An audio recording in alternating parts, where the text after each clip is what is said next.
Hey, welcome back to Grumpy's Kitchen and Provisions. This is Grumpy again. So today we're going to do a pan-seared pork tenderloin. Then we're going to finish it in the oven. But I'm going to show you the first process to pan-sear it. So I have my pork tenderloins I had trimmed earlier, and actually a pan that I changed my potatoes out. So this is just a little lightly oiled pan.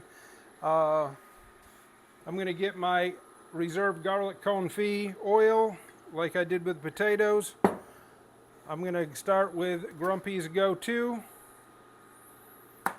and Grumpy's Etcetera, like so. I'm just going to toss them around. So again, the Etcetera is a low sodium blend. So if you need low sodium, then you don't have to add the Go-To. But if you are okay with sodium, then add both. So the Etcetera has your herbs, other herbs and spices, and the Go-To is more salt forward, but also has the granulated garlic, sea salt, and paprika. So we just want to season, not crazy, but enough seasoning that you can see a nice coating. So if you can see, there we go, nicely coated. Then in my pre-warmed pan, I'm also going to use some of the garlic oil. My pan's already hot, so now we're searing it. So one thing, if you say you're searing something, then you should be able to hear it. So if you say you're searing it, you should hear it.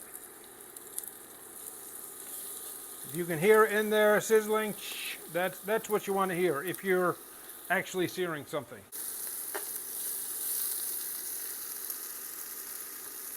So as you can see, we're seared on the first side. Now we're going to flip it over.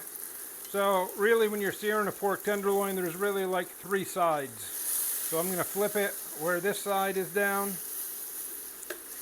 So we can give that another minute or so, and then we'll flip it on the third side.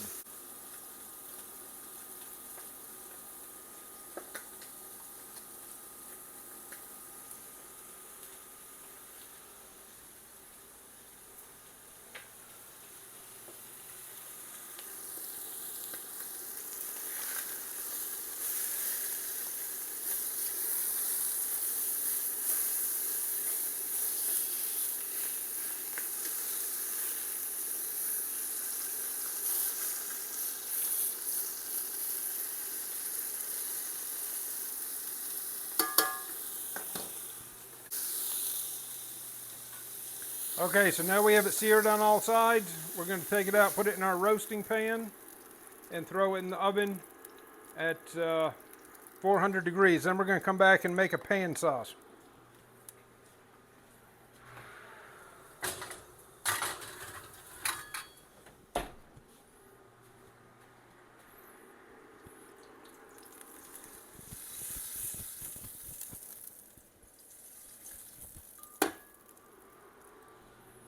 Okay, so I'm going to add some garlic, about a teaspoon of fresh garlic. Saute that around a little bit.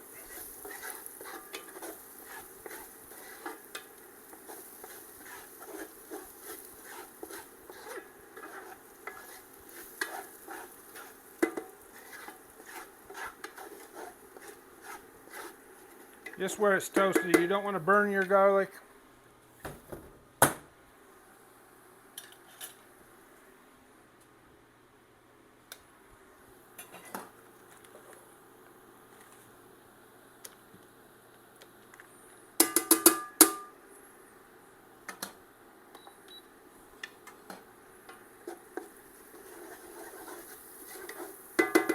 A little butter.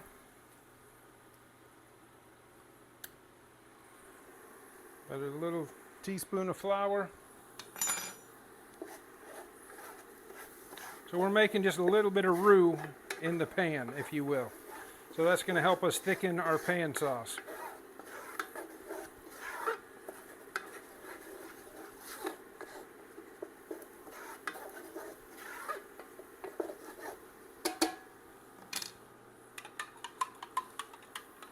Now you could deglaze it with a little alcohol if you want. I'm just going with this chicken stock.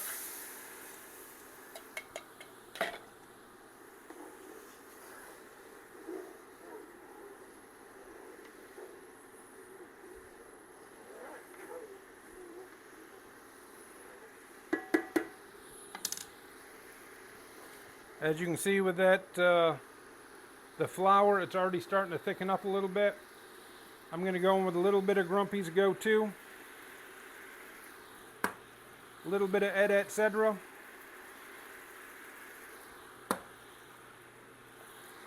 a little bit of fresh rosemary,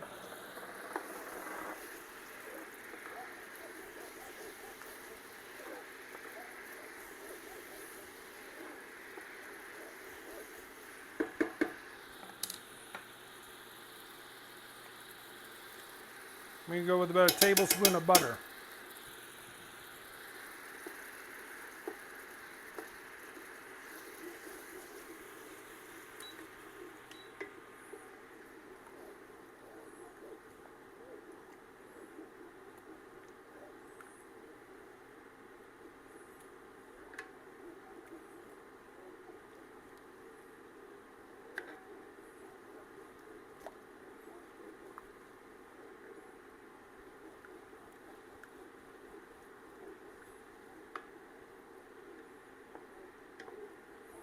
So you can see the sauce in the bottom as I move it across the pan. It leaves a spot, so you know that's a nice consistency. It's going to coat a spoon. That's going to make for a nice gravy. What we're going to do now is give it a taste.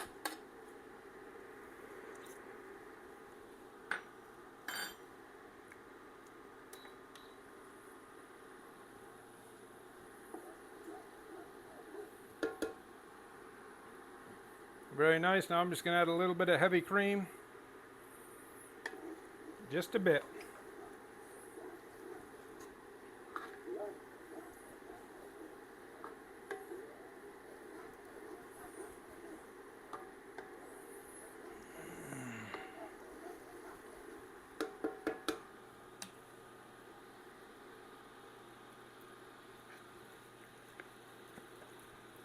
I'm going to go with a little bit of my garlic confit from the other day.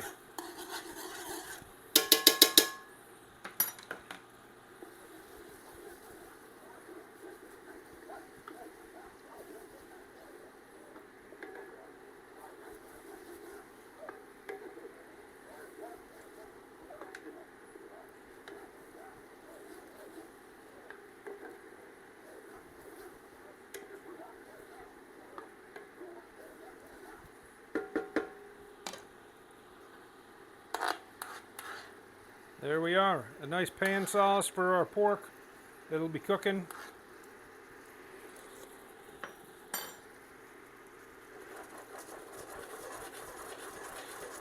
Delicious.